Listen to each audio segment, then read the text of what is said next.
I want to start by saying it's not how Jeffrey died, but it's how he lived. And we need to get to the bottom of everybody who was involved with that, starting with Ghislaine Maxwell and going along the lines there. The reason she wanted to write the book primarily was to help other victims of sexual abuse, not just Ghislaine Maxwell and Jeffrey Epstein's victims, but anyone who'd been coerced into a sexual situation that they didn't want to be part of.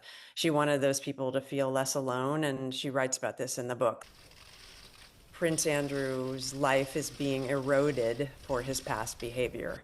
And that's always what Virginia wanted, was to hold her abusers, people she'd been trafficked to, wealthy, powerful men, to be held to account. He's been outspoken. He knows what he's done, and he can attest to that. And he still denies what is in this book, we should say. He could still come forward. He was in those houses. He was on the island. He was in the private jet numerous times. Those private jets were remodeled to have bedrooms in them. They were flying sexual trafficking devices. That's what they were for.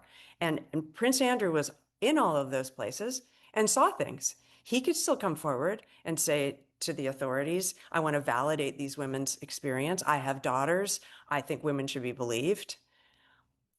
Do I think he's going to do that? No, but he could. There's nothing in the book that implicates Donald Trump. The thing I would say about Donald Trump that was important to Virginia is that he campaigned for his return to the presidency in part on releasing the Epstein files. I was with Virginia in October, just weeks before the presidential election, and she felt incredibly validated by that a former president who was hoping to be president again was calling for, justice for these women. I don't know what's happened since, but that was something that was very important to Virginia, and she felt she was a fan of Donald Trump's because she thought he was on her side.